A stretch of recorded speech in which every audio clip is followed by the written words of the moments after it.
Hello friends, എല്ലാവർക്കും കാറ്റത്തെ കിളിക്കൂടിന്റെ വരാനിരിക്കുന്ന ഒരു എപ്പിസോഡ് റിവ്യൂയിലേക്ക് സ്വാഗതം.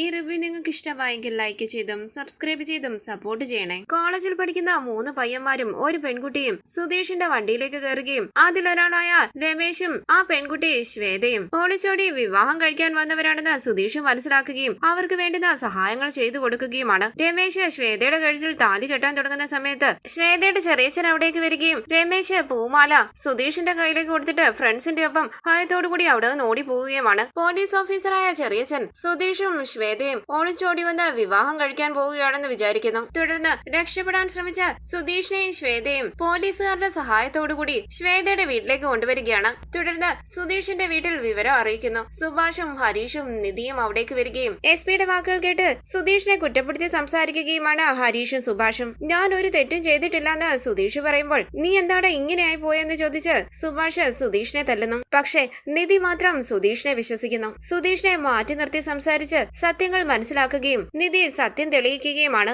നിധി ശ്വേതയെ ചോദ്യം ചെയ്യുമ്പോൾ ഭയന്നു നിന്ന ശ്വേത സത്യങ്ങളെല്ലാം തുറന്നു പറയുന്നു. ശേഷം സുധീഷിനെയും കൂട്ടി അവർ കിളിക്കൂട്ടിലേക്ക് വരികയാണ്. ദേഷ്യത്തോടുകൂടി കാറ് ഡ്രൈവ് ചെയ്യുന്ന സുധീഷിനോട് സുഭാഷ് ചോദിക്കുന്നു, എടാ സുധീഷേ, നിങ്ങളുടെ ഓണർ ആര് ഓട്ടത്തിന് വിളിച്ചാലും ശരിയെന്ന് പറഞ്ഞ് നിങ്ങളെ പറഞ്ഞു വിടുമോ? ആരാ എന്താന്നൊന്നും അന്വേഷിക്കില്ലേ? ഓളിച്ചോടിപ്പോയി കല്യാണം കഴിക്കാൻ വന്നവർക്കൊക്കെ ഓട്ടത്തിന് പോകേണ്ട കാര്യമുണ്ടോ? ഇത് കാരണം നമുക്ക് എന്ത് വലിയ പ്രശ്നമായിരുന്നു. ഇന്ന് ഓണറൊന്നും വന്നില്ലല്ലോ. നിന്നെയല്ലേ ആ എസ്.പി പിടിച്ചോണ്ട് പോയതോ? ദേ നോക്ക്, ഇനി നിന്റെ ഓണർ പറഞ്ഞാലും ആരാ എന്താന്നൊക്കെ അന്വേഷിച്ചിട്ട് നീ പോയാ മതി, മനസ്സിലായോ? ഇതെല്ലാം കേട്ട് വളരെ ദേഷ്യത്തോടു കൂടി കാറ് ഡ്രൈവ് ചെയ്യുകയാണ് സുധീഷ്. നിധി ഇടയ്ക്കിടയ്ക്ക് സുധീഷിനെ ശ്രദ്ധിക്കുന്നുണ്ട്. സുഭാഷ് പറയുന്നു, ഏതെങ്കിലും ഒരുത്തിനെ കിട്ടിയാ മതി, ഉടനെ അവനാണ് കാരണക്കാരനെന്ന് പറഞ്ഞ് പെടാപ്പാട് പെടുത്തുകയല്ലേ? അല്ലടാ ഹരീഷേ. അപ്പൊ ഹരീഷ് പറയണ, അതെ സുഭാഷ് ഏട്ടാ, ആ പെണ്ണ് വാ തുറന്ന് പറഞ്ഞില്ല. സത്യം ആ പെണ്ണ് തുറന്ന് പറഞ്ഞിരുന്നെങ്കിൽ പ്രശ്നമൊന്നും ഉണ്ടാകില്ലായിരുന്നു. സുഭാഷ് ചോദിക്കുന്നു, എടാ സുധീഷേ, ഞങ്ങൾ ഇത്രയൊക്കെ പറഞ്ഞിട്ടും നീ എന്താ ഒന്നും മിണ്ടാതിരിക്കുന്നേ? അപ്പൊ ഹരീഷ് പറയണ, സുഭാഷ് ഏട്ടാ, സുധീഷ് ഏട്ടൻ അപ്സെറ്റ് ആയിട്ടിരിക്കുക. സുധീഷ് ഓർക്കുന്നു കരഞ്ഞോണ്ട് സുഭാഷിനോട് പറഞ്ഞത്, സുഭാഷ് ഏട്ടാ, ഞാൻ ഒരു തെറ്റും ചെയ്തിട്ടില്ല. അപ്പൊ സുഭാഷ് ചോദിച്ചു, എന്താടാ ഇതൊക്കെ? ഇപ്പോഴല്ലേ ഒരു പ്രശ്നത്തിൽ നിന്നും നീ രക്ഷപ്പെട്ടു വന്നേ, അതിനുള്ളിൽ നീ ഇത്രയും വലിയൊരു പ്രശ്നത്തിൽ ചെന്ന് ചാടിയോ? ഞാൻ തന്നെ അടിക്കാന്ന് പറഞ്ഞ് സുഭാഷ് സുധീഷിനെ തല്ലി. എടാ നീ എന്തിനാടാ ഇങ്ങനെ ചെയ്തത്? കണ്ണു നിറഞ്ഞ് സുധീഷ് പറഞ്ഞു, സുഭാഷ് ഏട്ടാ, ഞാൻ ഒരു തെറ്റും ചെയ്തിട്ടില്ല. എടാ ഹരീഷേ, നീ എങ്കിലും എന്നെ ഒന്ന് വിശ്വസിക്ക്. അപ്പൊ ഹരീഷ് ചോദിച്ചു, വിവരമില്ലേ സുധീഷ് ഏട്ടനാ? സുധീഷ് ഏട്ടനെ കല്യാണം കഴിഞ്ഞതല്ലേ, പിന്നെന്തിനാ മറ്റൊരു പെണ്ണിനെ കല്യാണം കഴിക്കാൻ പോയത്? എടാ ഹരീഷ്, നീ ഇങ്ങനെയാണോ പറയുന്നതെന്ന് സുധീഷ് ചോദിച്ചപ്പോൾ ഹരീഷ് പറയുന്നു, മിണ്ടരുത് സുധീഷ് ഏട്ടൻ. തുടർന്ന് ദേഷ്യത്തോടു കൂടി ആലോചിച്ച് സുധീഷ് വണ്ടി ഓടിക്കുമ്പോൾ ഇടയ്ക്കിടയ്ക്ക് സുധീഷിനെ നോക്കുകയാണ് നിധി. ശേഷം അവർ കിളിക്കൂട്ടിലേക്ക് വരുന്നു. വണ്ടിയിൽ നിന്ന് ഇറങ്ങിയ സുധീഷിനെ കണ്ട് അരികിലേക്ക് ഓടി വന്ന് സുധീഷിനെ കെട്ടിപ്പിടിച്ചോണ്ട് നികേഷ് പറയണ, സുധീഷ് ഏട്ടാ, സുധീഷൻ എന്താ സംഭവിച്ചെന്നറിയാതെ ഭയം ധരിക്കുകയായിരുന്നു ഞാൻ. പ്രശ്നമൊന്നുമില്ലല്ലോ? സുധീഷ് ഒന്നും മിണ്ടാതെ അകത്തേക്ക് പോകുമ്പോൾ ഭാസ്കരൻ ചോദിക്കുന്നു, എന്താടാ പ്രശ്നമൊക്കെ അവസാനിച്ചോ? എടാ നിന്നോടാ ചോദിച്ചത്. തിരിഞ്ഞു നോക്കാതെ സുധീഷ് അകത്തേക്ക് പോകുമ്പോൾ പിന്നാലെ പോവുകയാണ് എല്ലാവരും. നിധിയുടെ അരികിലേക്ക് വന്ന ഭാസ്കരൻ ചോദിക്കുന്നു, മോളെ പ്രശ്നമൊന്നുമില്ലല്ലോ, എല്ലാം അവസാനിച്ചില്ലേ? അപ്പൊ നിധി പറയുന്നു, അച്ഛാ പ്രശ്നമൊന്നുമില്ല, സുധീഷ് നിരപരാധിയാണെന്ന് തെളിഞ്ഞു, സമാധാനമായെന്ന് പറഞ്ഞ് നിധിയുടെ ഒപ്പം അകത്തേക്ക് പോവുകയാണ് ഭാസ്കരൻ. തുടർന്ന് സുധീഷ് ദേഷ്യത്തോടുകൂടി ആലോചിച്ച് തിരിഞ്ഞു നിൽക്കുകയാണ്. അവിടെ എന്താ സംഭവിച്ചെന്ന് നികേഷ് ചോദിക്കുമ്പോൾ ഹരീഷ് പറയാണ്, സുധീഷ് ഏട്ടന്റെ ഭാഗത്ത് ഒരു തെറ്റുമില്ലെന്ന് തെളിഞ്ഞു, അതുകൊണ്ട് അവർ സുധീഷ് ഏട്ടനെ വെറുതെ വിടുകയും ചെയ്തു. അപ്പൊ സുഭാഷ് പറയണ, ഞാൻ പേടിച്ചുപോയി, എന്താ ഏതൊന്നും നമുക്കറിയില്ലല്ലോ, ഇവൻ അവരെ സഹായിക്കാൻ പോയതാ, അവരത് തെറ്റിദ്ധരിച്ചു, ഇനിയും പ്രശ്നമൊന്നുമില്ല. ഇതെല്ലാം കേട്ട് സുധീഷ് ഒന്നും മിണ്ടാതെ അങ്ങോട്ടേക്ക് തിരിഞ്ഞു നിന്ന് കണ്ണീര് തുടയ്ക്കുകയാണ്. നിധി സുധീഷിനെ ശ്രദ്ധിക്കുന്നു. എടാ സുധീഷ്, നീ വെള്ളം കുടിക്കുന്നു പറഞ്ഞ് സുഭാഷ് വെള്ളം എടുത്തുകൊണ്ട് വന്ന് സുധീഷിന്റെ നേരെ നീട്ടുമ്പോൾ വളരെ ദേഷ്യത്തോടുകൂടി അത് തട്ടിക്കളയുകയാണ് സുധീഷ്. ഇത് കണ്ട് എല്ലാവരും ഞെട്ടി സുധീഷിനെ നോക്കുമ്പോൾ നിധി സുധീഷ് എന്ന് വിളിക്കുകയാണ്. എടാ സുധീഷ്, എന്താ ഇതെന്ന് സുഭാഷ് ചോദിക്കുമ്പോൾ സുധീഷ് ചോദിക്കുന്നു, സുഭാഷ് ഏട്ടാ, എന്നെ സംശയിച്ചത് അവര് മാത്രമാണോ? അപ്പൊ ഹരീഷ് ചോദിക്കണ, സുധീഷ് എന്തിനാ ഇപ്പൊ ഇങ്ങനെ ദേഷ്യപ്പെടുന്നേ? ഇത് കേട്ട് സുധീഷ് ചോദിക്കുന്നു, ദേഷ്യപ്പെടാതെ ഞാൻ എന്ത് ചെയ്യണമെന്നാ നീ പറയുന്നത്? ഇതൊരു വീടാണോ? സുധീഷ് അതെന്താ നിധി പറയുമ്പോൾ സുധീഷ് പറയുന്നു, നിധി നീ മിണ്ടരുത്,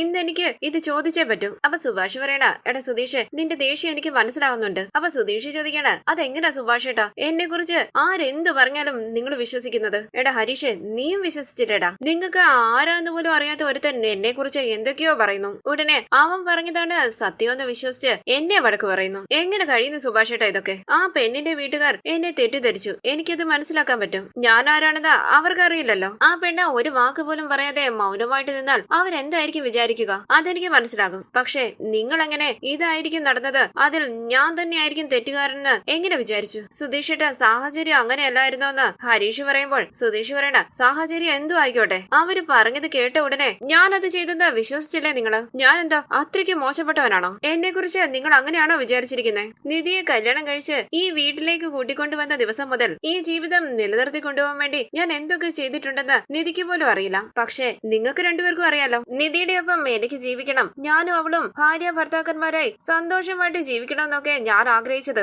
നിങ്ങൾക്കറിയാലോ. ഇതാണ് എന്റെ മനസ്സിലുള്ളതെന്ന് ഞാൻ നിങ്ങളോട് എത്ര തവണ പറഞ്ഞിട്ടുണ്ട്. ഇത്രയൊക്കെ ഞാൻ പറഞ്ഞിട്ടും ഏതോ ഒരു പെണ്ണിനെ ഞാൻ കൂട്ടിക്കൊണ്ടുപോയി കല്യാണം കഴിക്കാൻ ശ്രമിച്ചെന്ന് ഏതോ ഒരുത്തം പറഞ്ഞപ്പോൾ നിങ്ങൾ വിശ്വസിച്ചില്ലേ? നിങ്ങൾ ചെയ്തത് ശരിയാണോ? ഞാൻ അങ്ങനെയൊന്നും ചെയ്യുന്ന ആളല്ലെന്ന് നിങ്ങൾക്ക് തോന്നിയത് പോലും ഇല്ലല്ലോ. ഏതോ ഒരുത്തം പറഞ്ഞാൽ ഉടനെ അത് വിശ്വസിക്കണം. ഞാൻ അങ്ങനെ ചെയ്യുമെന്ന് നിങ്ങൾക്ക് തോന്നി. പക്ഷെ അത് കേട്ടപ്പോൾ എന്റെ മാനസികാവസ്ഥ എന്തായിരിക്കുമെന്ന് നിങ്ങൾ ആരും ആലോചിച്ചത് പോലും ഇല്ലല്ലോ. പുറത്തെല്ലാവരോടും എന്റെ അനിയൻ, എന്റെ ചേട്ടൻ എന്നൊക്കെ പറയുമെങ്കിലും മനസ്സിന്റെ ഉള്ളിൽ നിങ്ങൾക്ക് ഞാനൊരു ഉത്തരവാദിത്വം ഇല്ലാത്തവനാ, അങ്ങനെയല്ലേ? അപ്പൊ സുഭാഷ് പറയണ, അങ്ങനെയൊന്നും അല്ലട സുധീഷേ, നീ നേരത്തെ ഒരു തവണ ഇത് കേട്ട് സുധീഷ് ചോദിക്കുന്നു, ഞാൻ നേരത്തെ ഇങ്ങനെ കല്യാണം കഴിച്ചു എന്ന് കരുതി വീണ്ടും അത് തന്നെ ചെയ്യുമെന്ന് നിങ്ങൾ അങ്ങ് തീരുമാനിച്ചു. എനിക്കെന്താ ഭ്രാന്താണോ? നിധിയുടെ കൂടെ ഒരുമിച്ച് ജീവിക്കണമെന്ന് പറഞ്ഞിട്ട് മറ്റൊരു പെണ്ണിനെ കല്യാണം കഴിക്കാൻ ശ്രമിക്കുന്ന ഒരു മോശപ്പെട്ടവനാണോ ഞാൻ? എങ്ങനെയാ സുഭാഷേട്ടാ അവര് പറഞ്ഞതൊക്കെ സുഭാഷേട്ടൻ വിശ്വസിച്ചത്? എന്റെ അനിയൻ അങ്ങനെയൊന്നും ചെയ്യില്ല, അവന് അങ്ങനെയുള്ള ഒരാളല്ലെന്നല്ലേ സുഭാഷേട്ടൻ പറയേണ്ടത്? സുഭാഷേട്ടനും ഞാൻ തെറ്റ് ചെയ്തെന്ന് തോന്നിയല്ലേ? പറയട ഹരീഷെ, നിനക്കും തോന്നിയില്ലേ ഞാൻ തെറ്റ് ചെയ്തെന്ന്? അങ്ങനെയല്ല സുധീഷേട്ടാന്ന് ഹരീഷ് പറയുമ്പോൾ സുധീഷ് പറയണ, നീയോ അങ്ങനെ തന്നെയാണ് വിചാരിച്ചത്. ഇവൻ ചെയ്യും, ഇവൻ നേരത്തെ ഇങ്ങനെ ചെയ്തവനല്ലേ, ഇവന്റെ ഭാഗത്ത് തന്നെയാണ് തെറ്റെന്ന് നിങ്ങൾ രണ്ടുപേരും മനസ്സിൽ വിചാരിച്ചില്ലേ? അവര് ഞാൻ തെറ്റ് ചെയ്തെന്ന് പറഞ്ഞപ്പോൾ നിങ്ങൾ എന്തായിരുന്നു പറയേണ്ടത്? എന്റെ അനിയൻ അങ്ങനെയൊന്നും ചെയ്യില്ല, എന്റെ സുധീഷേട്ടൻ അങ്ങനെയുള്ള ഒരാളല്ല എന്ന് പറഞ്ഞ് എനിക്ക് വേണ്ടി സംസാരിക്കണ്ടായിരുന്നു. നിങ്ങൾ അങ്ങനെ ചെയ്തില്ലല്ലോ. അപ്പൊ സുഭാഷ് പറയണ, എടാ സുധീഷേ അങ്ങനെയല്ല. ഇത് കേട്ട് സുധീഷ് പറയുന്നു, സുഭാഷേട്ടാ ദയവ് ചെയ്ത് സുഭാഷേട്ടൻ സംസാരിക്കരുത്, എനിക്ക് കൊല്ലാനുള്ള ദേഷ്യമുണ്ട്. ആ സമയത്ത് എന്റെ മനസ്സിന് സമാധാനം തന്ന ഒരേ ഒരു കാര്യം എന്റെ നിധി എനിക്ക് വേണ്ടി സംസാരിച്ചതാ. അവിടെ നടക്കുന്നതൊന്നും സത്യമല്ലാന്ന് നിധിക്ക് മാത്രമാണ് മനസ്സിലായത്. എന്നെ തനിച്ച് കൂട്ടിക്കൊണ്ടുപോയി എന്താ നടന്നെന്ന അവള് മാത്രം എന്നോട് ചോദിച്ചേ. ഞാൻ നടന്ന കാര്യം നിധിയോട് പറഞ്ഞപ്പോൾ അവൾ അത് വിശ്വസിച്ചു, എനിക്ക് വേണ്ടി സംസാരിച്ചു, ആ പ്രശ്നത്തിൽ നിന്നും എന്നെ രക്ഷിക്കുകയും ചെയ്തു. പക്ഷെ നിങ്ങൾ അകത്തേക്ക് കയറുമെന്ന നിമിഷം മുതൽ ഞാൻ തെറ്റ് ചെയ്തവനാ, ഞാൻ ഇങ്ങനെയൊക്കെ ചെയ്യുന്ന ഒരാളാണെന്നുള്ള രീതിയിലാണ് സംസാരിച്ച്. എന്റെ സ്വന്തം കുടുംബം എന്റെ ഭാഗത്ത് നിന്നില്ലെങ്കിൽ പിന്നെ മറ്റുള്ളവരെങ്ങനാ എന്നെ വിശ്വസിക്കുക? ഹരീഷ് ചോദിക്കുന്നത്, സുധീഷേട്ടാ ആ പെണ്ണ് വാ തുറന്ന് സംസാരിക്കുന്നില്ലായിരുന്നു, അപ്പൊ പിന്നെ ഞങ്ങൾ എന്താ വിശ്വസിക്കുക? ഇത് കേട്ട് സുധീഷ് ചോദിക്കുന്നു, ആ പെണ്ണ് ആരാടാ? നിനക്ക് നന്നായിട്ട് അറിയാവുന്ന പെണ്ണാണോ? അല്ലല്ലോ, അവള് വാ തുറന്ന് പറഞ്ഞാലേ നീ വിശ്വസിക്കത്തുള്ളായിരുന്നോ? എടാ ഞാൻ നിന്റെ ചേട്ടനല്ലേ, നീ ജനിച്ച നാൾ മുതൽ എന്നെ കാണുന്നതല്ലേ, ഞാൻ എങ്ങനെയുള്ള ഒരാളാണെന്ന് നിനക്കറിയില്ലേ? ആ നീ പോലും എന്നെ വിശ്വസിച്ചില്ലല്ലോ. സുഭാഷേട്ടാ ഞാനൊന്ന് ചോദിച്ചോട്ടെ, നിങ്ങളൊക്കെ ശരിക്കും എന്റെ വീട്ടിലുള്ളവർ തന്നെയാണോ? ഇത് എന്റെ വീടാണോ? എനിക്ക് എന്തെങ്കിലും സംഭവിച്ചാൽ എനിക്ക് വേണ്ടി നിങ്ങൾ സംസാരിക്കണ്ടേ? ഞാൻ ഇതുവരെ ഒരുപാട് ഫ്രോഡ് തരം ചെയ്തിട്ടുണ്ട്, അതുകൊണ്ടാണ് നിങ്ങൾ എന്നെ വിശ്വസിക്കാത്തതെന്ന് പറഞ്ഞാൽ എനിക്കൊന്നും പറയാനില്ല. പണം മോഷ്ടിച്ചു, ഇല്ലെങ്കിൽ ഫ്രണ്ടിനെ അടിച്ചു, അതും അല്ലെങ്കിൽ മറ്റെന്തെങ്കിലും കാര്യത്തിന് ദേഷ്യപ്പെടുന്നു, ഇതൊക്കെയാണെങ്കിലും കുഴപ്പമില്ല. ഒരു പെണ്ണിനെ കൂട്ടിക്കൊണ്ടുപോയി ആരും അറിയാതെ കല്യാണം കഴിക്കാൻ ഞാൻ അത്രയ്ക്ക് മോശപ്പെട്ടവനാണോ? അതോ നിങ്ങൾ എന്നെ കുറിച്ച് അങ്ങനെയാണോ വിചാരിച്ചിരിക്കുന്നത്? അപ്പൊ സുഭാഷ് പറയണ, എടാ എന്താ ഇത്? അങ്ങനെയൊന്നും ഇല്ല സുധീഷേ. അപ്പൊ സുധീഷ് പറയണ, സുഭാഷേട്ടാ മിണ്ടരുത്, ഇന്ന് ആ പോലീസുകാരൻ എന്നെ തല്ലിയില്ലേ, അതുപോലും എനിക്ക് വേദനിച്ചില്ല. ആ പെണ്ണ് സത്യം മറച്ചു വെച്ച് മൗനമായിട്ട് നിന്നില്ലേ, അതുപോലും എനിക്കൊരു വലിയ കാര്യമായിട്ട് തോന്നിയില്ല. അതെന്താന്ന് വെച്ചാൽ അവരാരുമായിട്ടും എനിക്കൊരു ബന്ധമില്ല, എന്നെ കുറിച്ച് അറിയാത്തവരാവർ, ഞാൻ ആരാണെന്ന് അവർക്ക് അറിയില്ല. പക്ഷെ നിങ്ങൾ അങ്ങനെയാണോ? എന്റെ കുടുംബത്തിലുള്ളവരല്ലേ നിങ്ങൾ? നിങ്ങൾ എല്ലാവരും എന്നെ വിശ്വസിക്കണ്ടായിരുന്നു, അവിടെ നിന്ന് എനിക്ക് വേണ്ടി സംസാരിക്കണ്ടായിരുന്നു. നിങ്ങളത് ചെയ്തില്ല. അവര് പറഞ്ഞതെല്ലാം കേട്ട് ഞാൻ ഇതൊക്കെ ചെയ്യുന്ന ഒരാളാണെന്ന് പറഞ്ഞ് എന്നെ വഴക്ക് പറഞ്ഞില്ലേ നിങ്ങൾ? സത്യമായിട്ടും എന്നെ വേദനിപ്പിച്ചത് അതാണ്. ഞാൻ തകർന്നുപോയി. ഇനി ഞാൻ എന്തിനാ ഈ വീട്ടിൽ താമസിക്കുന്നേ? ഞാൻ ഇനി ഈ വീട്ടിൽ താമസിക്കുന്നില്ല. ഇത് കേട്ട് സുഭാഷ് ചോദിക്കുന്നു, ഏട്ടാ സുധീഷേ നീ എന്താ പറയുന്നേ? അപ്പൊ സുധീഷ് പറയണ, സുഭാഷേട്ടാ ഞാൻ പറഞ്ഞത് സത്യമല്ലേ, ഇനി ഞാൻ എന്തിനാ ഈ വീട്ടിൽ താമസിക്കുന്നേ? ഞാൻ പോവാ. അപ്പൊ സുഭാഷ് പറയണ, എടാ സുധീഷേ ഇതാണ് നമ്മുടെ വീട്, ഇവിടുന്ന് നമ്മൾ എങ്ങോട്ട് പോകാനാ? അപ്പൊ സുധീഷ് പറയണ, ഞാനും ഇത് നമ്മുടെ വീടാണെന്നാ വിചാരിച്ചോണ്ടിരുന്നേ, പക്ഷെ അത് അങ്ങനെയല്ലാന്ന് നിങ്ങളിപ്പോ എനിക്ക് മനസ്സിലാക്കി തന്നു. ഞാൻ എവിടെയെങ്കിലും പോട്ടെ, എന്തെങ്കിലും ചെയ്യട്ടെ, എന്നെ വിശ്വസിക്കാത്ത ആൾക്കാരുള്ള വീട്ടിൽ ഞാൻ എന്തിനു താമസിക്കണം? അപ്പൊ സുഭാഷ് പറയണ, എടാ സുധീഷ് അങ്ങനെയല്ല. ഇത് കേട്ട് സുധീഷ് പറയുന്നു, സുഭാഷ് ഏട്ടാ എന്റെ മുന്നിൽ അഭിനയിക്കരുതേ, നിങ്ങൾ എല്ലാവരും വരും വന്ന് എനിക്ക് വേണ്ടി സംസാരിക്കുമെന്ന് കരുതി ഞാൻ കാത്തിരിക്കുകയായിരുന്നു. പക്ഷെ നിങ്ങൾ എല്ലാവരും വന്ന ഉടനെ ഞാനാണ് തെറ്റ് ചെയ്തതെന്ന് തീരുമാനിച്ച് നിങ്ങൾ സംസാരിക്കാൻ തുടങ്ങി. അതെന്നെ എത്രമാത്രം വിഷമിപ്പിച്ചു കാണുമെന്ന് നിങ്ങളൊന്ന് ആലോചിച്ചത് പോലും ഇല്ലല്ലോ. എന്റെ ഭാഗത്ത് ഒരു തെറ്റും ഇല്ലായിരുന്നെന്ന് അറിഞ്ഞിട്ട് പോലും ഞങ്ങൾ ഇവനെ തെറ്റിദ്ധരിച്ചല്ലോ എന്നോർത്ത് ഒരു കുറ്റബോധം പോലും നിങ്ങൾക്കില്ല. അകത്തേക്ക് കയറി വന്ന ഉടനെ സുഭാഷേട്ടൻ എന്താ പറഞ്ഞത്? ഞാൻ പേടിച്ചു പോയി, പക്ഷെ പേടിച്ചതുപോലെ ഒന്നും ഉണ്ടായില്ല എന്നല്ലേ? ഇങ്ങനെയല്ലേ സുഭാഷേട്ടൻ എന്നെ കുറിച്ച് ചിന്തിക്കുന്നത്? ഇനി ഞാൻ എന്തിനാ ഈ വീട്ടിൽ താമസിക്കുന്നത്? ഇതെല്ലാം കേട്ട് നികേഷ് ചോദിക്കുന്നു, സുധീഷ് ഏട്ടാ ഇങ്ങനെയൊക്കെയാണോ നടന്നേ? അപ്പൊ സുധീഷ് പറയുന്നു, അതേടാ ഇതും ഇതിനപ്പുറവും നടന്നു. വിഷമത്തോടുകൂടി നികേഷ് പറയുന്നു, സുധീഷ് ഏട്ടാ സോറി. കയ്യിൽ പിടിച്ച് സുധീഷ് ചോദിക്കുന്നു, നീ എന്തിനാണ് സോറി പറയുന്നത്? നീ എന്റെ അനിയനാ, എനിക്ക് നിന്നോട് ഒരല്പം പോലും ദേഷ്യമില്ല. പക്ഷെ എന്താ നടന്നത് ഓടുന്നേന്ന് അറിയണ്ടേ? നീയെങ്കിലും മനസ്സിലാക്ക്. ഒരു പെണ്ണും പയ്യനും എന്റെ വണ്ടിയിൽ കയറി. അവരുടെ ഫ്രണ്ട്സും ഉണ്ടായിരുന്നു. അവരുടെ സംസാരത്തിൽ നിന്നും വീട്ടിൽ എന്തൊക്കെയോ പ്രശ്നമുണ്ടെന്ന് മനസ്സിലായി. അവര് കല്യാണം കഴിക്കാനായി ക്ഷേത്രത്തിലേക്ക് പോയി. അത് കാണാനായി ഞാനും പോയി. പെട്ടെന്ന് ആ പെണ്ണിന്റെ വീട്ടുകാര് അവിടേക്ക് വന്നു. എനിക്ക് എന്ത് ചെയ്യണമെന്ന് അറിയില്ല. ആ പെണ്ണിനെ കെട്ടാൻ വന്ന പയ്യനും കൂട്ടുകാരും ഭയന്ന് ഓടിപ്പോയി. ശരി, എങ്കിൽ പിന്നെ ഇവിടെ നിൽക്കണ്ടെന്ന് കരുതി ഞാൻ വണ്ടിയിൽ കയറിയപ്പോൾ ആ പെണ്ണ് ഓടി വന്ന എന്റെ വണ്ടിയിൽ കയറി. എന്നെ കൂടി കൂട്ടിക്കൊണ്ടുപോ, ദൂരെ എവിടെയെങ്കിലും എന്നെ കൊണ്ടുവിട്ടാ മതി, എന്നെ രക്ഷിക്കുന്നു പറഞ്ഞ് എന്നോട് അപേക്ഷിച്ചു. ഞാൻ എന്ത് ചെയ്യാനാ? ശരി, സഹായം ചോദിച്ചല്ലേന്ന് കരുതി വണ്ടി എടുത്തു. ആ പെണ്ണെന്റെ വണ്ടിയിലുണ്ടെന്നറിഞ്ഞ് അവളുടെ വീട്ടിലെ ആൾക്കാർ എന്നെ ഫോളോ ചെയ്തു വന്നു. വണ്ടിയുടെ മുന്നിലേക്ക് പോലീസ് വണ്ടി കൊണ്ട് നിർത്തിയിരിക്കുന്നു. ഞങ്ങളെ അവർ SP-യുടെ വീട്ടിലേക്കാ കൊണ്ടുപോയെ. എല്ലാം കണ്ണടച്ച് തുറക്കുന്നതിന് മുമ്പേ നടന്നതാ. അവര് പറയുന്നു ഞാൻ ആ പെണ്ണിനെയും കൂട്ടി ഒളിച്ചോടാൻ ശ്രമിക്കുകയായിരുന്നു, ഞാൻ അവളെ കല്യാണം കഴിക്കാൻ ശ്രമിച്ചെന്നോ അങ്ങനെ എന്തൊക്കെയോ പറയുന്നു. അങ്ങനെയൊന്നും അല്ലാന്ന് പറയേണ്ട പെണ്ണ് മിണ്ടാ നിൽക്കുന്നു. ഞാൻ എനിക്ക് വേണ്ടി എന്ത് സംസാരിച്ചിട്ടും ഒരു കാര്യം ഉണ്ടായില്ല. സുഭാഷേട്ടനും ഹരീഷും നിധിയും വന്നത് കണ്ടപ്പോൾ എനിക്ക് സമാധാനമായി. എനിക്ക് വേണ്ടി സംസാരിക്കാൻ എന്റെ വീട്ടിലുള്ളവർ വന്നല്ലോ. പക്ഷെ അവര് പറയുന്നതെല്ലാം കേട്ടിട്ട് സുഭാഷേട്ടനും ഹരീഷും എന്നെ തെറ്റുകാരനാക്കി സംസാരിച്ചു. ഞാൻ തെറ്റ് ചെയ്തെന്ന് പറഞ്ഞ് ഇവർ രണ്ടുപേരും എന്നെ വഴക്ക് പറയുന്നു. സുഭാഷേട്ടൻ എന്നെ തല്ലി. അപ്പൊ എന്റെ മാനസികാവസ്ഥ എന്തായിരിക്കുമെന്ന് നീ ഒന്ന് ആലോചിച്ച് നോക്ക്. സ്വന്തം കുടുംബത്തിലുള്ളവർ വിശ്വസിക്കാത്ത ഒരാളെ അവരെങ്ങനെ വിശ്വസിക്കും? എന്നെ ഇത്ര മോശപ്പെട്ടവനായി കാണുന്ന ഈ വീട്ടില് ഞാൻ എന്തിനു ജീവിക്കണം? കണ്ടു തിറങ്ങിയ സുഭാഷ് പറയുന്നു, സുധീഷ് ദേഷ്യത്തിൽ വായി വരുന്നത് പറയരുതേ. അപ്പൊ ഹരീഷ് പറയണ, സുധീഷേട്ടാ ഞങ്ങൾ ചെയ്തത് തെറ്റാണ്, ഞങ്ങൾ അങ്ങനെ പെരുമാറാൻ പാടില്ലായിരുന്നു, അതുകൊണ്ട് ഈ വീട് വിട്ടു പോകാനൊന്നും സുധീഷേട്ടൻ തീരുമാനിക്കരുത്. ഇത് കേട്ട് കൈകൂപ്പി സുധീഷ് പറയുന്നു, മതിയായി നിധി, നീ വാ നമുക്ക് പോകാം. ഇത് കേട്ട് നിധിയും ഭാസ്കരനും മുഖത്തോട് മുഖം നോക്കുകയാണ്. ഇത് കേട്ട് എല്ലാവരും ടെൻഷനോട് കൂടി നിൽക്കുമ്പോൾ സുഭാഷ് സുധീഷ് എന്ന് വിളിക്കുകയാണ്. അപ്പൊ സുധീഷ് പറയുന്നു, അവിടെ നിധി മാത്രമാണ് എനിക്ക് വേണ്ടി സംസാരിച്ചത്, ഞാൻ അങ്ങനെ ചെയ്യില്ല എന്ന് നിധിക്ക് മാത്രമാണ് തോന്നിയത്. ഇത്രയും വർഷം കൂടെ ഉണ്ടായിരുന്ന ഇവർക്ക് എന്നെ കുറിച്ച് അറിയില്ല. പക്ഷെ നിധി എന്റെ ജീവിതത്തിലേക്ക് വന്നിട്ട് 1 വർഷം ആയതേ ഉള്ളൂ. ആ നീ എന്നെ മനസ്സിലാക്കി, എനിക്ക് ആ സന്തോഷം മതി നിധി. ഞാൻ ഇപ്പൊ പറയാ നിധി, ഇനി എന്റെ ജീവിതത്തില് നീ മാത്രമേ ഉള്ളൂ, നിങ്ങളെ ആരെയും എനിക്ക് വേണ്ട. നിധി വാ പോകാന്ന് പറഞ്ഞ് സുധീഷ് അവിടെ നിന്ന് പോകാനായി തുടങ്ങുമ്പോൾ നിധി വിഷമത്തോടു കൂടി ആലോചിച്ച് നിൽക്കുകയാണ്. എടാ സുധീഷ് പറയുന്ന കേൾക്കെന്ന് പറഞ്ഞ് സുഭാഷ് പിന്നാലെ വരികയാണ്. സുധീഷിന്റെ പോകല്ലേ എന്ന് പറഞ്ഞ് ഹരീഷും നികേഷും അവിടേക്ക് വരുന്നു. നിധി നീ വാ നിധി എന്ന് പറഞ്ഞ് നിധിയുടെ കൈയും പിടിച്ച് സുധീഷ് അവിടെ നിന്ന് പോവുകയാണ്. നികേഷ് ചോദിക്കുന്നു, സുഭാഷ് ഏട്ടാ എന്താ നിങ്ങൾ ഇങ്ങനെയായി പോയത്? സുധീഷ് ഏട്ടന് ഏട്ടത്തിയോടുള്ള സ്നേഹം നിങ്ങൾക്ക് അറിയില്ലേ? സുധീഷ് ഏട്ടൻ ഇങ്ങനെയൊന്നും ചെയ്യില്ലെന്ന് നിങ്ങൾക്കൊന്ന് ചിന്തിച്ചൂടായിരുന്നു. തുടർന്ന് വളരെ ദേഷ്യത്തോടു കൂടി സുധീഷ് കാറിന്റെ അരികിലേക്ക് പോകുമ്പോൾ സുധീഷിനെ ഒന്ന് നോക്കിയിട്ട് അകത്തേക്ക് കയറി വരികയാണ് നിധി. സുഭാഷ് ചോദിക്കുന്നു, മോളെ നിധി ഞാൻ ചെയ്തത് തെറ്റായി പോയല്ലേ? അപ്പൊ നിധി പറയണ, സുധീഷ് പറഞ്ഞതിലും തെറ്റൊന്നും ഇല്ലല്ലോ സുഭാഷ് ഏട്ടാ, നിങ്ങളാരും സുധീഷിനെ വിശ്വസിച്ചില്ല എന്നുള്ളത് വിഷമിപ്പിക്കുന്ന കാര്യമല്ലേ? ഞാൻ സുധീഷിനോട് സംസാരിക്കാം. അപ്പൊ സുഭാഷ് പറയണ, അവൻ വീട് വിട്ട് പോവുകയാണെന്നൊക്കെയല്ലേ മോളെ പറയുന്നേ? സുഭാഷ് ഏട്ടാ ഞാൻ സുധീഷിനോട് സംസാരിച്ച് കൂട്ടിക്കൊണ്ടുവരാന്ന് നിധി പറയുമ്പോൾ സുഭാഷ് ചോദിക്കണ, മോളെ ഞാൻ അവനോട് സംസാരിക്കട്ടെ? അതൊന്നും വേണ്ട, ഞങ്ങൾ പോയിട്ട് വരാന്ന് പറഞ്ഞ് നിധി തന്റെ സ്കൂട്ടറിന്റെ കീയും എടുത്ത് അവിടെ നിന്ന് പോവുകയാണ്. തുടർന്ന് കാറിന്റെ അരികിൽ നിൽക്കുന്ന സുധീഷിന്റെ അരികിലേക്ക് വന്ന് നിധി ചോദിക്കുന്നു, എന്താ സുധീഷേ? അപ്പൊ സുധീഷ് പറയണ, എന്നെ അല്പം പോലും വിശ്വാസമില്ല അവർക്ക്. ഈ വീട്ടിലല്ലേ ഞാൻ ഇത്രയും വർഷം ജീവിച്ചത്, മതി ഒരുമിച്ചുള്ള ജീവിതമൊക്കെ മതി. എവിടെ വണ്ടിയുടെ കീ അകത്ത് വെച്ചിരിക്കുക, ഞാൻ എടുത്തോണ്ട് വരാം. അപ്പൊ നിധി പറയണ, സുധീഷ് കാറിലൊന്നും പോകണ്ട, നമുക്ക് 2 വീലറിൽ പോകാം. സുധീഷ് ചോദിക്കുന്നു, 2 വീലറോ? എന്തിനാ 2 വീലർ? വീട് വിട്ടു പോകാൻ തീരുമാനിച്ചു, ഉടനെ തന്നെ ഇവിടുന്ന് പോയേ പറ്റൂ നിധി. ഇപ്പൊ ഈ നിമിഷം ഇവിടെ നിറങ്ങിയാൽ സത്യമായിട്ടും ഈ വീടിന്റെ വാതിൽപ്പടി ഞാൻ പിന്നെ ചവിട്ടില്ല. ഇത് കേട്ട് നിധി ചോദിക്കണ്ട, അപ്പോ വീട് വിട്ടു പോകാൻ തീരുമാനിച്ചു. ഇത് കേട്ട് സുധീഷ് പറയണ, അതേ നിധി നീ എന്താ ഇങ്ങനെ സംശയത്തോടു കൂടി ചോദിക്കുന്നേ? ഇത്രയും നേരമായിട്ടും ഞാൻ അത് തന്നെയല്ലേ പറഞ്ഞത്,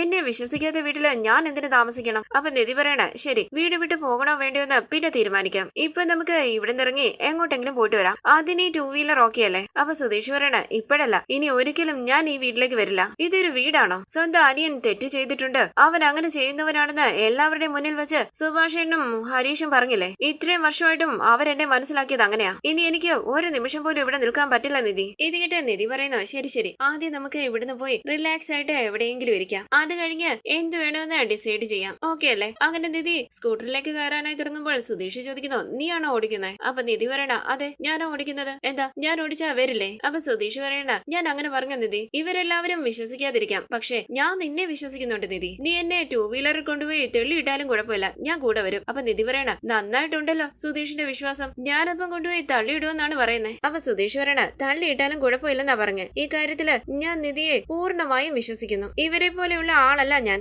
ഇത് കേട്ട് നിധി പറയുന്നു, ഓ ശരി നമുക്ക് പോകാം. അങ്ങനെ നിധി സ്കൂട്ടർ സ്റ്റാർട്ട് ചെയ്ത് സുധീഷ് കയറിയിരിക്കുന്നു പറയുകയാണ്. അകത്തേക്കൊന്ന് നോക്കിയിട്ട് സ്കൂട്ടറിന്റെ പിന്നിലേക്ക് കയറിയിരുന്ന സുധീഷ് പറയുന്നു, നമുക്ക് പോകാം. തുടർന്ന് രാത്രി ഒരു തട്ടുകടയിലേക്ക് വരികയാണ് അവർ. നിധി ഇവിടെ എന്താ നിർത്തിയെന്ന് സുധീഷ് ചോദിക്കുമ്പോൾ നിധി പറയണ, ഈ കടയിലല്ലേ ദോശയും പൊറോട്ടയും ഒക്കെ നല്ലത് കിട്ടുന്നത്, നമുക്ക് കഴിച്ചിട്ട് പോകാം. ഇത് കേട്ട് സ്കൂട്ടറിൽ നിന്ന് ഇറങ്ങി സുധീഷ് ചോദിക്കുന്നു, നീ എന്താ ഇപ്പൊ ഇങ്ങനെയൊക്കെ പറയുന്നത്? കഴിച്ചിട്ട് പോകാന്നോ? അപ്പൊ നിധി പറയണ, വിശപ്പുണ്ടെങ്കിലും ഇങ്ങനെ ദേഷ്യം വരും. എനിക്കിപ്പം വിശപ്പൊന്നുമില്ല, ദേഷ്യം മാത്രമേ ഉള്ളെന്ന് സുധീഷ് പറയുമ്പോ നിധി പറയണ, പക്ഷെ എനിക്ക് വിശക്കുന്നുണ്ട്, കഴിച്ചിട്ട് നമുക്ക് പോകാം, വാ. എനിക്ക് വിശപ്പില്ല നിധി എന്ന് സുധീഷ് പറയുമ്പോൾ, ഇങ്ങോട്ട് വാ സുധീഷ് എന്ന് പറഞ്ഞ് സുധീഷിന്റെ കയ്യിൽ പിടിച്ച് അകത്തേക്ക് കൂട്ടിക്കൊണ്ട് വരികയാണ് നിധി. ശരി, എന്താ വേണ്ടേന്ന് പറ, ഞാൻ ഓർഡർ ചെയ്യാമെന്ന് നിധി പറയുമ്പോൾ സുധീഷ് പറയണ, നീ അവിടെ പോയിരിക്കെ, ഞാൻ പോയി ഓർഡർ ചെയ്യാം. അപ്പൊ നിധി പറയണ, ഈ കടയിലെ ദോശയും പൊറോട്ടയും ഒക്കെ നല്ലതാണെന്നല്ലേ പറയുന്നത്, അപ്പൊ അത് തന്നെ പറ. ശരി, നീ പോയി ഇരിക്കുന്നു പറഞ്ഞ് ദോശയും പൊറോട്ടയും ചിക്കൻ കറിയും ഒക്കെ ഓർഡർ ചെയ്യുകയാണ് സുധീഷ്. തുടർന്ന് ഇങ്ങോട്ടേക്ക് തിരിയുന്ന സുധീഷ് കാണുകയാണ് അവിടെ ഇരിക്കുന്ന നിധിയെ. നിധി മാത്രമേ ആ കടയിൽ പെണ്ണായിട്ടുള്ളൂ.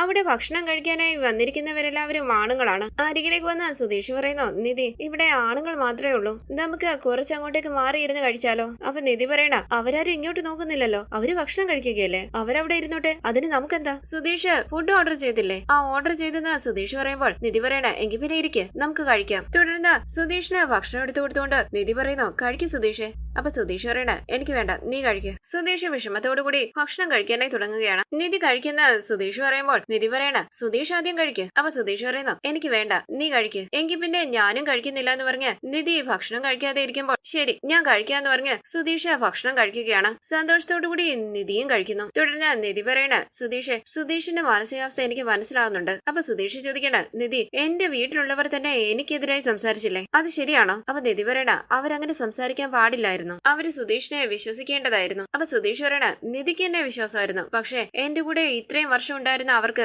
എന്നെ വിശ്വാസമില്ല. ഇനി നമുക്ക് ആ വീട്ടിലേക്ക് പോകണ്ട. ഇത് കേട്ട നിധി പറയണ, ശരി ഇപ്പൊ കഴിക്ക്, അത് കഴിഞ്ഞ എന്ത് വേണമെന്ന് നമുക്ക് ചിന്തിക്കാം. വേണ്ട നിധി എന്ന് സുധീഷ് പറയുമ്പോൾ, കഴിക്ക് സുധീഷ് എന്ന് പറഞ്ഞ് നിർബന്ധിച്ച് സുധീഷിനെ കൊണ്ട് ഭക്ഷണം കഴിപ്പിക്കുകയാണ് നിധി. നിധി പറയുന്നു, സുധീഷ്, വീടൊക്കെ ആകുമ്പോൾ വഴക്കൊക്കെ കാണും, അവരെന്താ ദേഷ്യപ്പെട്ടു പോയി, അതങ്ങ് വിട്ടുകളാ. സുധീഷ് ചോദിക്കുന്നു, നീ അവരുടെ ഭാഗത്ത് നിന്നാണ് സംസാരിക്കുന്നത്, അപ്പൊ അവര് പറഞ്ഞതൊക്കെ ശരിയാണെന്നാണോ പറയുന്നത്? അപ്പൊ നിധി പറയണ, അങ്ങനെയല്ല സുധീഷ്, പക്ഷേ സുധീഷിനൊരു പ്രശ്നം വന്നപ്പോൾ അവർ ഓടി വന്നില്ലേ, അതിനെ കുറിച്ച് ആലോചിക്ക്. ആ സമയം ചുറ്റുമുള്ളവര് അങ്ങനെയൊക്കെ പറഞ്ഞപ്പോൾ ദേഷ്യത്തിൽ എന്തോ പറഞ്ഞു പോയതാ. ഒരു വീടാകുമ്പോൾ അങ്ങനെയൊക്കെ ഉണ്ടാകും സുധീഷ്, അവരെന്നെ വിശ്വസിച്ചില്ലല്ലോ എന്ന് സുധീഷ് പറയുമ്പോൾ നിധി പറയണ, അതാണ് സുധീഷിന്റെ പ്രശ്നം, ഞാൻ സുധീഷിനെ വിശ്വസിച്ചില്ലേ, അതിൽ സന്തോഷമില്ലേ? ഇത് കേട്ട് പുഞ്ചിരിച്ച് നിധിയെ നോക്കുന്ന സുധീഷ് ഓർക്കുകയാണ് നിധി ശ്വേതയോട് പറഞ്ഞത്, നിന്റെ വീട്ടിലുള്ളവര് സുധീഷിനെ പിടിച്ചു വെച്ചാൽ ഞാൻ എന്ത് ചെയ്യും? എന്റെ ഹസ്ബൻഡ് ഇല്ലാതെ ഞാൻ ഒറ്റയ്ക്ക് നിൽക്കണം. നീ ചെയ്ത തെറ്റിന് എന്റെ ഹസ്ബൻഡ് എന്തിനാ ജയിലിലേക്ക് പോകുന്നേ? തുടർന്ന് സുധീഷ് ചോദിക്കുന്നു, എന്താ നിധി, എന്റെ വീട്ടിലുള്ളവര് എന്നെ വിശ്വസിക്കാതിരുന്നിട്ടും നിധി എന്നെ വിശ്വസിച്ചത് ഞാൻ തെറ്റുകാരനാണെന്ന് തോന്നിയില്ലേ? ഇല്ലാന്ന് നിധി പറയുമ്പോൾ സുധീഷ് ചോദിക്കണം, ആ കുട്ടി മിണ്ടാ നിന്നില്ലേ, അപ്പൊ പോലും തോന്നിയില്ലേ? ഇല്ലാന്ന് നിധി പറയുമ്പോൾ സുധീഷ് പറയണ, സുഭാഷ് ഏട്ടൻ, ഹരീഷ്, ആ പെണ്ണിന്റെ കുടുംബക്കാര്, അവരെല്ലാവരും എന്നെ കുറ്റപ്പെടുത്തി സംസാരിച്ചില്ലേ, അപ്പൊ തോന്നിയില്ലേ? ഇല്ലാന്ന് നിധി പറയുമ്പോൾ സുധീഷ് ചോദിക്കണ, അതെന്താ? അപ്പൊ നിധി പറയുന്നു, ഇനി സുധീഷ് ഒരു കല്യാണം ഒന്നും കഴിക്കാൻ പോകുന്നില്ലെന്ന് എനിക്ക് നന്നായിട്ട് അറിയാം. സുധീഷിനെ വിശ്വസിച്ച ഒരു പെണ്ണ് ഒളിച്ചോടി വന്ന് കല്യാണം കഴിക്കാനുള്ള ഒരു സാധ്യതയില്ല, അതായിരുന്നു എന്റെ കോൺഫിഡൻസ്. നമ്മുടെ കല്യാണം എങ്ങനെ നടന്നത്? യാദൃശികമായല്ലേ? ഇല്ലെങ്കിൽ സുധീഷിനെ വിശ്വസിച്ച ഞാൻ വരുമായിരുന്നു. ആ സുധീഷ് മറ്റൊരാളെ കല്യാണം കഴിക്കാൻ പോകുന്നു, രണ്ടാം കല്യാണം, അതിനൊരു സാധ്യതയില്ല. എന്താ നിധി ഇങ്ങനെയൊക്കെ പറയുന്നതെന്ന് സുധീഷ് ചോദിക്കുമ്പോൾ പുഞ്ചിരിച്ച് നിധി പറയണ, ഞാൻ ചുമ്മാ പറഞ്ഞ സുധീഷ്, അവരെല്ലാവരും പറഞ്ഞതുപോലെ സുധീഷ് ഒരു മോശപ്പെട്ടവനല്ലെന്ന് എനിക്കറിയാം, സുധീഷ് ഇങ്ങനെ ഒരു തെറ്റ് ചെയ്യില്ലെന്ന് എനിക്ക് വിശ്വാസം ഉണ്ടായിരുന്നു. ഇത് കേട്ട് പുഞ്ചിരിച്ച് സുധീഷ് പറയണ, നിധി എന്നെ വിശ്വസിച്ചല്ലോ, അതെനിക്ക് സന്തോഷമുള്ള കാര്യമാണ്.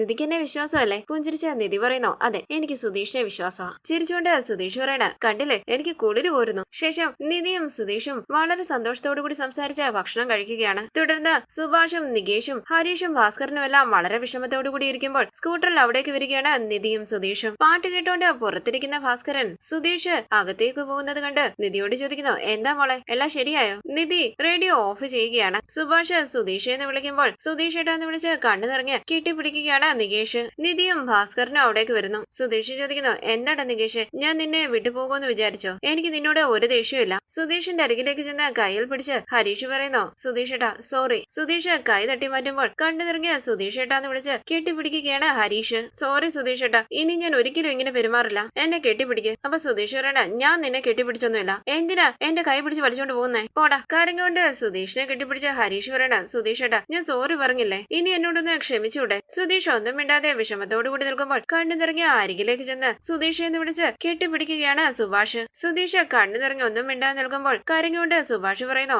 എന്നോട് ക്ഷമിക്കടാ. എടാ, നീ പറഞ്ഞത് ശരിയാണ്. എന്ത് സംഭവിച്ചാലും ഞങ്ങൾ നിന്റെ കൂടെ നിൽക്കണമായിരുന്നു. എല്ലാവരുടെയും മുന്നിൽ വെച്ച് നിന്നെ അവിശ്വസിച്ച് ഞങ്ങൾ സംസാരിച്ചത് വലിയ തെറ്റാ. എന്നോട് ക്ഷമിക്കട്ടെ സുധീഷ്. അങ്ങനെ സുഭാഷ് കൈകൂപ്പുമ്പോൾ ഹരീഷ് പറയണ, സുധീഷ് ഏട്ടൻ അല്പം കള്ളം പറയുന്ന ആളല്ലേ, ഫ്രോഡ് തരമൊക്കെ കാണിക്കാറുണ്ട്. പക്ഷെ ഇത്ര വലിയ തെറ്റൊന്നും സുധീഷ് ഏട്ടൻ ചെയ്യില്ല. അത് ഞങ്ങള് ആലോചിക്കണമായിരുന്നു. അപ്പൊ സുധീഷ് ചോദിക്കേണ്ട, അപ്പൊ പോലും നീ സോറി പറയില്ലല്ലേടാ ഹരീഷെ. അപ്പൊ ഹരീഷ് പറയണ, ഞങ്ങള് ചെയ്തത് തെറ്റാ സുധീഷ് ഏട്ടാ. ഞങ്ങള് സുധീഷ് ഏട്ടനോട് അങ്ങനെ സംസാരിക്കാൻ പാടില്ലായിരുന്നു. സോറി സുധീഷ് ഏട്ടാ. അപ്പൊ നികേഷ് പറയണ, സുധീഷ് ഏട്ടൻ ഒന്ന് ആലോചിച്ച് നോക്ക്. തക്കലയിൽ വെച്ച് സുധീഷ് ഏട്ടന് ഒരു പ്രശ്നം വന്നപ്പോൾ എന്താ ഏതാന്ന് പോലും അന്വേഷിക്കാതെ രാത്രി ഓടി വന്നതാ സുഭാഷ് ഏട്ടനും ഹരീഷ് ഏട്ടനും. സുധീഷ് ഏട്ടനെ ഒരുപാട് സപ്പോർട്ട് ചെയ്തവരാണ് ഇവർ. അപ്പോഴത്തെ ടെൻഷനിൽ അങ്ങനെ പറഞ്ഞു പോയതാ. ക്ഷമിക്ക് സുധീഷ് ഏട്ടാ. സുധീഷ് ചോദിക്കുന്നു, എന്താടാ നീയും കാലം അറിയോ? അപ്പൊ സുഭാഷ് പറയണ, സുധീഷ്, നീ ഞങ്ങളെ വഴക്ക് പറഞ്ഞപ്പോഴാ ഞങ്ങള് വലിയ തെറ്റാണ് ചെയ്തതെന്ന് മനസ്സിലാക്കിയത്. നീ പറഞ്ഞതുപോലെ ഞങ്ങള് നിന്റെ ഭാഗത്ത് നിന്ന് വേണമായിരുന്നു സംസാരിക്കേണ്ടത്. ആ പോലീസുകാരൻ പറഞ്ഞത് ഞങ്ങള് കണ്ണടച്ച് വിശ്വസിക്കാൻ പാടില്ലായിരുന്നു. ഇപ്പൊ സമാധാനത്തോടു കൂടി ആലോചിച്ചപ്പോഴാ ഞങ്ങള് ചെയ്തത്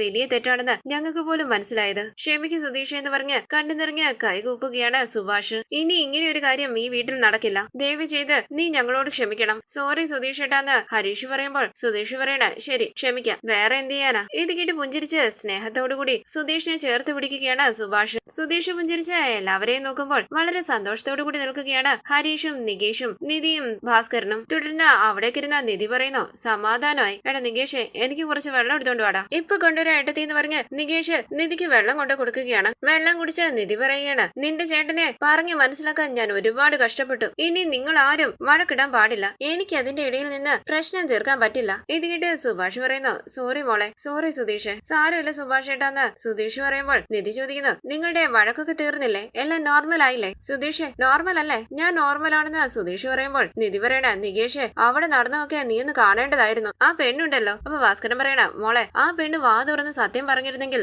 ഈ പ്രശ്നം വല്ലതും ഉണ്ടാകുമായിരുന്നു. അപ്പൊ നിധി പറയണ, അതെ അച്ഛാ, അവിടെ അത്രയും പ്രശ്നം നടന്നിട്ടും അവൾ ഒരു വാക്ക് പോലും പറഞ്ഞില്ല. ആ പോലീസുകാരൻ സുധീഷിനെ തല്ലി. അത് കണ്ടിട്ടും ആ പെണ്ണ് ഒരു വാക്ക് പോലും പറഞ്ഞില്ല. മിണ്ടാതെ നിന്നു. ആ വീട്ടിലുള്ളവരെ അവക്ക് അത്രയ്ക്ക് പേടിയാ. അവിടെ അടുത്ത് ചെന്ന് സുധീഷ് അപേക്ഷിക്കുകയായിരുന്നു, ദയവ് ചെയ്ത് സത്യം തുറന്നു പറ. എന്റെ ഭാഗത്ത് ഒരു തെറ്റും ഇല്ലെന്ന് പറ. പ്ലീസ് വാ തുറന്ന് സംസാരിക്കും. അങ്ങനെ നിധി സുധീഷിനെ കളിയാക്കി ചിരിക്കുകയാണ്. ഞാൻ കുട്ടിയുടെ ലവർ അല്ലെന്ന് പറ, നമ്മൾ തമ്മിൽ ഒരു ബന്ധവും ഇല്ലാന്ന് പറയാന്ന് പറഞ്ഞ് ആ പെൺകുട്ടിയുടെ മുന്നിൽ കരയുകയായിരുന്നു സുധീഷ്. പക്ഷെ ആ പെണ്ണ് കാണാത്ത ഭാവത്തിൽ നിന്നു. അതോർക്കുമ്പോൾ എനിക്കിപ്പം ചിരിയാ വരുന്നത്. ഇത് കേട്ട് എല്ലാവരും ചിരിക്കുമ്പോൾ സുഭാഷ് പറയുന്നു, എടാ ചിരിക്കാതെ. സുധീഷ്, ഞാൻ ചിരിച്ചില്ല. ഇത് കേട്ട് സുഭാഷ് എന്ന് നോക്കിയിട്ട് ചിരിച്ചുകൊണ്ട് സുധീഷ് പറയുന്നു, നിധി പറഞ്ഞത് ശരിയാ, ഞാൻ അപേക്ഷിച്ചത് ഓർക്കുമ്പോൾ എനിക്കിപ്പോ ചിരി വരുവാ. ഇത് കേട്ട് ചിരിച്ചുകൊണ്ട് എല്ലാവരും സുധീഷിനെ നോക്കുന്നു. ഈ സീരിയലിന്റെ കൂടുതൽ വീഡിയോസിനായി ചാനൽ സബ്സ്ക്രൈബ് ചെയ്ത് സപ്പോർട്ട് ചെയ്യണേ. താങ്ക്